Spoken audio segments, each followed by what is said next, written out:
નમસ્કાર ખેડૂત ભાઈઓ, ખોડલ પ્રાકૃતિક ખેતીમાં તમારું સ્વાગત કરું છું. હું છું જસુભાઈ, ગામ સોંદડી, તાલુકો વલણ, જિલ્લો ગીર સોમનાથ.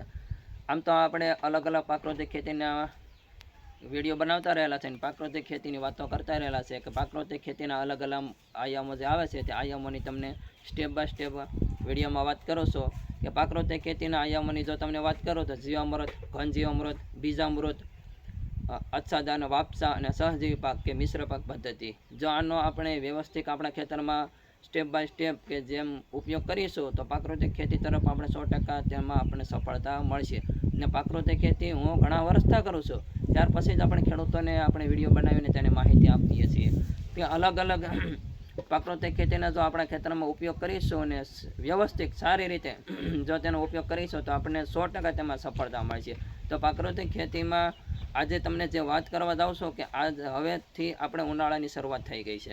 તો ઉનાળાની શરૂઆતમાં જે આપણે જે વાવેતર કરતા હોય છે કે માંડવીનું વાવેતર થતું હોય, બાજરીનું વાવેતર થતું હોય, તલનું વાવેતર થતું હોય, તો કોઈ અલગ અલગ પ્રકારના આપણે જો ઉનાળામાં વાવેતર કરતા હોય તો વાવેતરના સમયે પાયાના ખાતર તરીકે આપણે જેમ રાસાયણિક ખાતરનો ઉપયોગ કરીએ તેવી જ રીતે તેની જગ્યાએ આપણે વીઘો અડધો વીઘામાં આપણા ઘર માટે જો પ્રાકૃતિક ખેતી આપણે અપનાવી હોય ને આપણે પ્રાકૃતિક ખેતીથી આપણા ખેતરમાં અનાજ જો પકવવું હોય તો તેમાં પાયાના ખાતર તરીકે આપણે ઘન જીવામૃતનો ઉપયોગ કરવો જોઈએ. અને બિયારણમાં આપણે બીજામૃતનો પટ આપીને તેને વાવેતર કરવું જોઈએ. તો આપણે ધીમે ધીમે પ્રાકૃતિક ખેતી તરફ વળી શકીશું.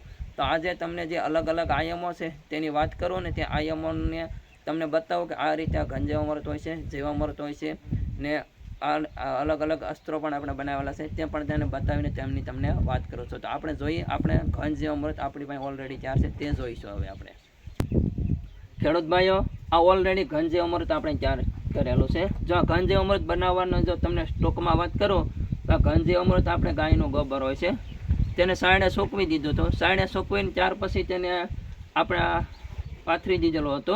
પાથરી ને ફૂટ બાય ફૂટના આપણે ખાડા પાડીને તેમાં જીવામૃત એડ કરેલું હોય છે. ને જીવામૃત એડ કરી 24 કલાક પછી પાછું આપણે મિક્સ કરી દઈએ.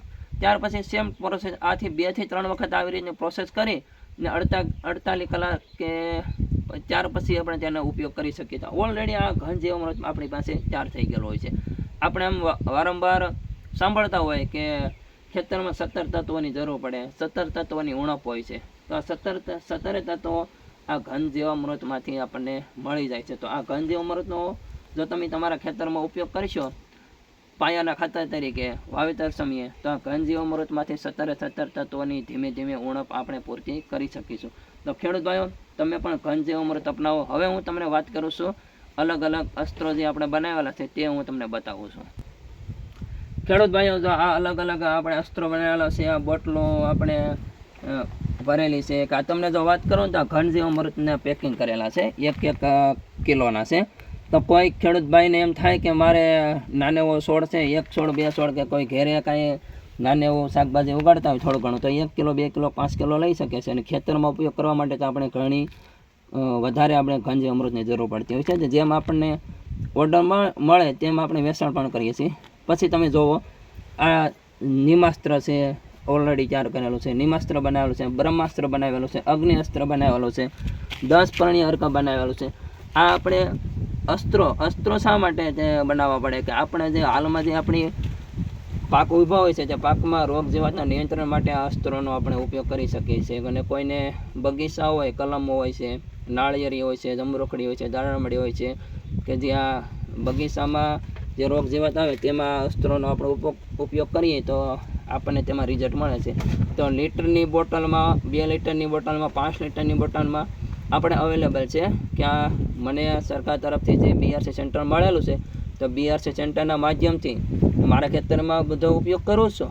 સાથે સાથે હું વેચાણ પણ કરું છું. ખેડૂત ભાઈઓ, કે જો કોઈ ખેડૂત ભાઈઓ પ્રાકૃતિક ખેતી અપનાવવા માગતા હોય અથવા તો પ્રાકૃતિક ખેતી તરફ વળવા માગતા હોય અને તેની પાસે કોઈ વ્યવસ્થા ના હોય તો વ્યવસ્થાના ભાગરૂપે હું હું વેચાણ પણ કરું છું. અને નજીવી કિંમતમાં આપણે વેચાણ કરીએ છીએ. બજારમાં જે આપણે રાસાયણિક ખાતર કે જંતુનાશક દવાનો જે ભાવ હોય છે તેવા આપણે આના ભાવ રાખતા નથી. આપણે નજીવી કિંમતમાં ખેડૂત ભાઈઓ વધારે પ્રાકૃતિક ખેતી તરફ વળી શકે, વધારે પ્રાકૃતિક ખેતી તરફ આવી શકે તે માટે આપણે ખેડૂત ભાઈઓને નજીવી કિંમતમાં આનું વેચાણ કરું છું. ને જો તમને વાત કરું ને તો આ ઘન જીવામૃત જીવામૃતનું વેચાણ કરું છું, ઘન જીવામૃતનું વેચાણ કરું, અલગ અલગ અસ્ત્રો તમને બતાવ્યા તેનું વેચાણ કરું છું. ને બીજામૃતનો કોઈને પટ મારવો હોય તો તે પણ મને ઓર્ડર આપે તો બીજામૃત પણ આપણે બનાવી આપીએ છીએ.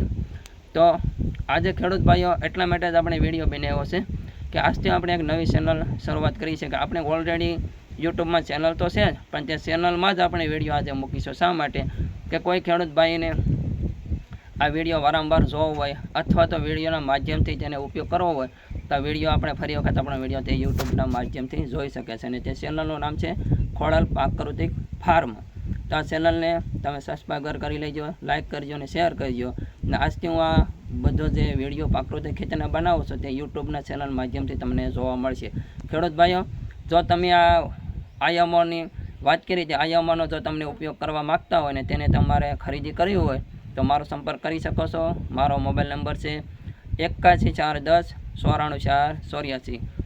ગોહિલ જસોબા, ગામ સોંદડી, તાલુકો ઉના. આ નંબર ઉપર તમે મારો સંપર્ક કરી શકો છો. બસ ખેડૂત ભાઈઓ, આજે આટલો જ. નમસ્કાર.